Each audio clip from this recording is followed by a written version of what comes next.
J'aime la France, ces terres sur lesquelles nos ancêtres ont vécu et où ils ont été inhumés. Pour certains, elle n'incarne que des frontières immatérielles, mais pour moi, c'est bien plus.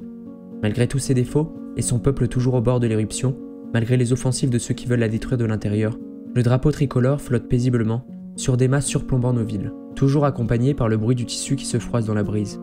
Nos couleurs chatoyantes sont floquées sur les uniformes et manufactures aux quatre coins du monde. Quand le nom de notre pays résonne, les plus grands combattants et conquérants se réveillent d'entre les morts. Quand le nom de la France est prononcé, il fait écho dans tous les esprits. Des mets et des vins incomparables, une langue mélodieuse et envoûtante, des femmes somptueuses et voluptueuses, une architecture pittoresque et mystérieuse. Les meilleurs peintres et poètes, les meilleurs dramaturges, les plus grands inventeurs ont foulé nos terres et y ont laissé leur empreinte. Plus d'une fois, nos ennemis ont tenté de nous ôter cette majestuosité, mais pas un seul n'a réussi. De l'envahisseur allemand au sanguinaire d'aujourd'hui, ceux qui tuent dans les salles de spectacle ou sur les avenues longeant les bords de mer, personne n'a réussi.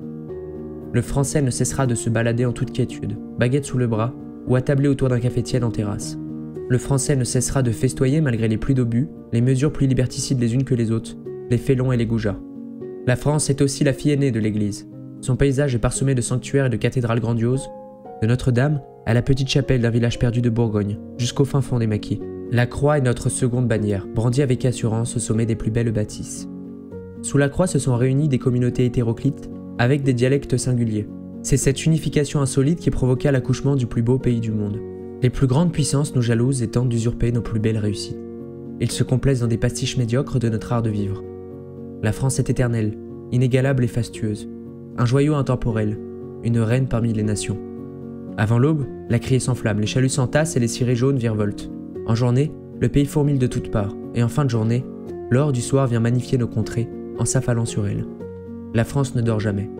Les lumières de la Dame de Fer fendent l'obscurité, tandis que quelques aventureux sillonnent les routes et les chemins du pays, parfois interrompus par des gyrophares fous et impatients. Pendant ce temps, d'autres chantent à gorge déployée dans les bars timides d'une rue piétonne, maigrement éclairée, le visage rougi par un breuvage local.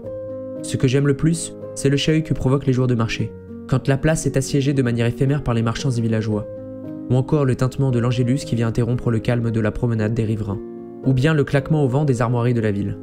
J'aime la diversité des paysages, les villages en équilibre sur les collines donnant parfois accès à des panoramas enchanteurs, ou alors les forêts denses et impénétrables, mystérieuses. Les bords de mer timides ou les tours d'acier qui percent un ciel azur qui devient rapidement pluvieux. En flânant dans les dédales parfumés, on peut distinguer des bâtisses séculaires qui ont survécu à de nombreuses époques, ou des monuments rappelant les plus belles années du pays, et 100 mètres plus loin, tomber sur une stèle commémorative où les patronymes des petits anges blonds morts sur le front sont figés sur le marbre froid. La France est pour moi plus qu'un simple pays. Son patrimoine est un trésor qu'on se doit de chérir. La France m'a offert un foyer, des racines, une identité. Je l'aime comme une mère malgré ses imperfections, mais de la même manière qu'une rose, ses épines ajoutent à sa beauté.